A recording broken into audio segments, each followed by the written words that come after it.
Salut à tous, c'est Pank de la chaîne, bienvenue sur cette vidéo qui aujourd'hui va parler de responsabilité pendant notre accompagnement, pendant notre thérapie, quand nous vivons cette thérapie. Il arrive assez souvent quand on a des partenaires qui viennent, qu'ils pensent qu'au travers de l'hypnose, des différentes psychopratiques, ils auront des réponses, des orientations, des directions, éventuellement des prescriptions de tâches quand ils connaissent un petit peu, et que tout ça, une fois que ça aura été mis en place, permettra d'aller dans un mieux-être, un bien-être au quotidien, et il n'y aura pas grand-chose de plus à faire. Un des points un peu complexes et qui parfois est antinomique par rapport à l'hypnose, en tout cas à l'image qu'on peut se faire de l'hypnose, c'est se dire, je vais devoir faire un effort. Je vais devoir décider, à un moment donné, de prendre attention sur telle ou telle chose. Je vais devoir me responsabiliser par rapport à des décisions, des actions que je vais mettre en place.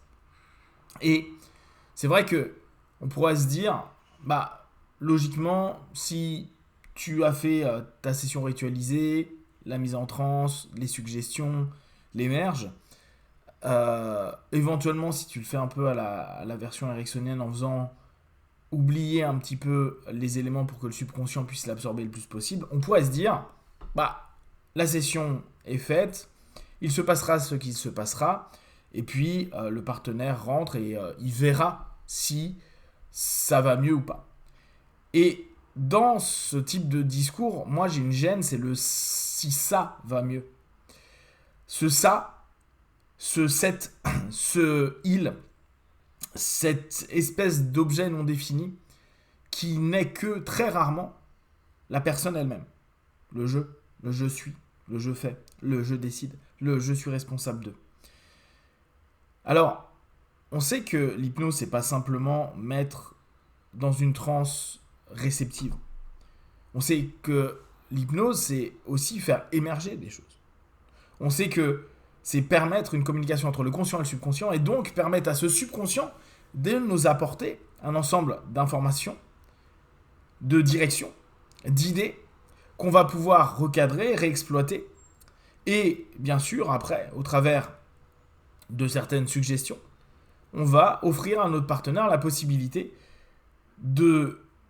d'affirmer, peut-être même de mettre en place une nouvelle page dans laquelle ils vont pouvoir développer un ensemble de possibilités, d'opportunités.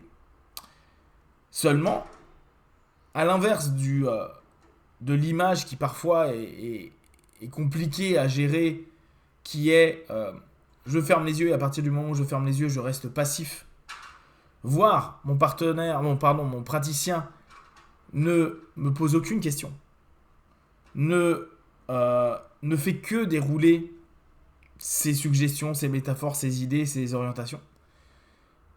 On perd une possibilité pour le partenaire de prendre en compte, de comprendre, de décider et de choisir à un moment donné certains aspects et certaines choses qui pourraient, au sortir de la séance et dans les jours et les semaines à suivre, offrir la possibilité d'être proactif. Être proactif, c'est d'autant plus important parce que on va faire émerger des choses de par les questionnements qu'on va avoir. On va tenter de resituer, recomposer, recadrer un ensemble de valeurs, de croyances, de pensées, de storytelling. Mais il y a aussi un travail d'observation, de compréhension, parfois de dissociation au moment où on a nos patterns, nos automatismes qui se remettent en place dans notre quotidien suite à des sessions. Et cette notion-là implique le partenaire. Seulement, impliquer le partenaire et le rendre responsable, en tout cas en partie responsable, parce que bien sûr, nous, on est responsable de l'aider, d'ouvrir des opportunités, des possibilités, de l'amener sur des chemins. Par contre, on ne peut pas parcourir le chemin à sa place. Dire que c'est simplement le subconscient qui va s'en occuper, c'est mignon, mais bien que sur certaines personnes, il y ait des feedbacks et ils aient jamais à faire d'efforts, globalement, quand on commence à avoir des sujets un peu plus complexes, c'est pas hyper vrai. On n'a pas juste je te suggère des choses et tu feras et tu auras de nouveaux comportements, etc., etc. Donc, il y a automatiquement une implication de la part du partenaire qui va au-delà du simple fait de dire je viens en séance et j'aide l'hypno dans ma transe pour permettre d'aller au niveau somnambulique, pour avoir une optimisation potentielle de la transe afin d'obtenir des feedbacks et une hypersuggestibilité. Ok. Donc, réinvestir le partenaire dans sa responsabilité post-séance. Lui dire, et les prescriptions de tâches peuvent être des éléments qui sont positifs pour ça, c'est dire à la personne, ce n'est pas que la session, c'est ce que tu fais au-delà de la session qui a de l'importance. Ce n'est pas attendre que ça fonctionne, c'est faire en sorte que tu agisses pour que ça fonctionne. Tu décides, tu choisis, tu observes, tu vois, tu critiques.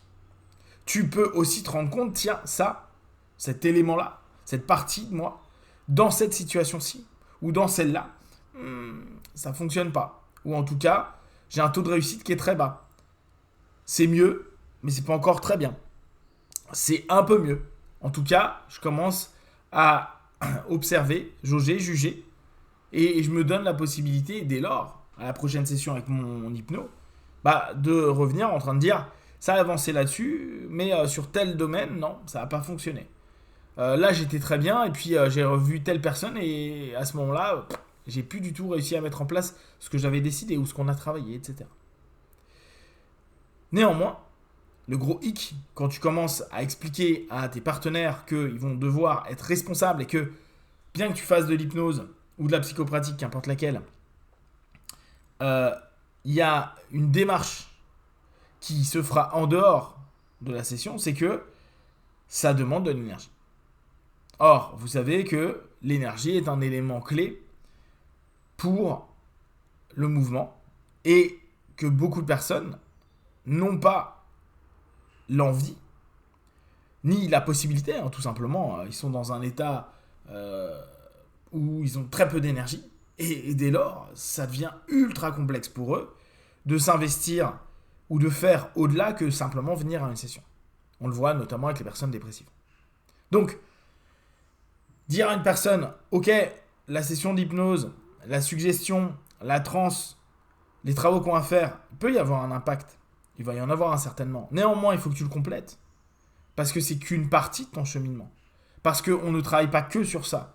Mais on estime que tu dois t'impliquer dedans. Pour certains, ça va être trop. Pour certains, ils ne vont pas être d'accord.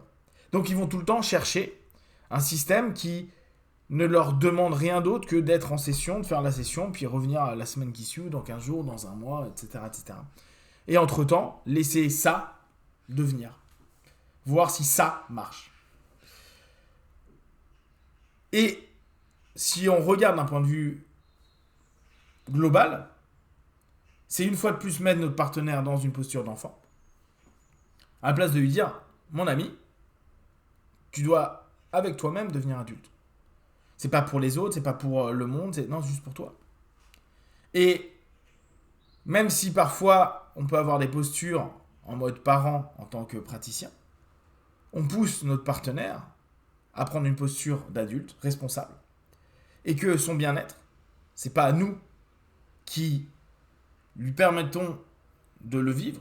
Nous, on lui donne la possibilité, on ouvre des portes, comme je vous disais précédemment, pour qu'il puisse exploiter au mieux, afin qu'il se sente mieux et il avance vers les objectifs qu'il s'est donnés.